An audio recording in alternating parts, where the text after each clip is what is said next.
दो तरफा इंसदाद मुनशियात ताउन को मजीद मजबूत बनाने के लिए कतर से ताल्लुक़ रखने वाले एक आला सतही वक्त ने एंटी नार्कोटिक्स फोर्स के हेड क्वार्टर्स का दौरा किया है। तर्जुमान ANF के मुताबिक दौरा करने वाले वफ्द का इस्तकबाल director general ANF major general Abdul Mueed Hilal Imtiaz military ने ANF के सीनियर अफसरान के हमरा किया है। DG ANF ने इंसदाद मुनशियात की कोशिशों में बैनुल अक़वामी ताउन के फ़रोग़ के लिए पाकिस्तान के अज़्म को उजागर किया और इस अहम शोबे में कतर की फ़ौज शमूलियत को सराहा। तर्जुमान के मुताबिक वफ्द में कतर के फ्रांसिक और कानून नाफिज करने वाले इदारों के माहिरीन भी शामिल थे। वफ्द को ANF की कार्रवाइयों पर जामी ब्रीफिंग दी गई, जिसके बाद दो तरफा मुज़ाकरात हुए। मुज़ाकरात में इंसदाद मुनशियात ऑपरेशन में ताउन के फ़रोग़, फ्रांसिक इश्तराक, इंटेलिजेंस शेयरिंग और इस्तेदाद कार में इजाफे पर खुसूसी तवज्जो दी गई।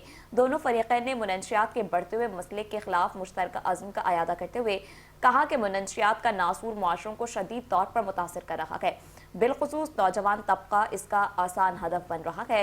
तर्जुमान ANF के मुताबिक मुज़ाकरात में मुनशियात फरोश तंजीमों के खिलाफ मरबूत और मुश्तरका कार्रवाई पर भी जोर दिया गया है, जो इलाकाई और बैनुल अक़वामी रास्तों का गलत इस्तेमाल करते हुए गैर कानूनी मुनशियात की तरसील में मुलविस हैं।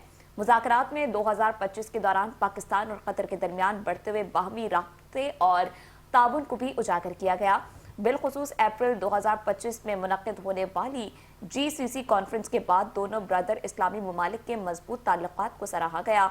दोनों फरीक़ैन ने मुनशियात के इस्तेमाल और स्मगलिंग के खात्मे के मुश्तरका मकसद के तहत कौमी सतह पर जामा हिकमत अमली अपनाने और इलाकाई और आलमी फोरम्स पर इज्तिमाई इक़दामात के लिए अपने पुख्ता अज़्म का अयादा किया।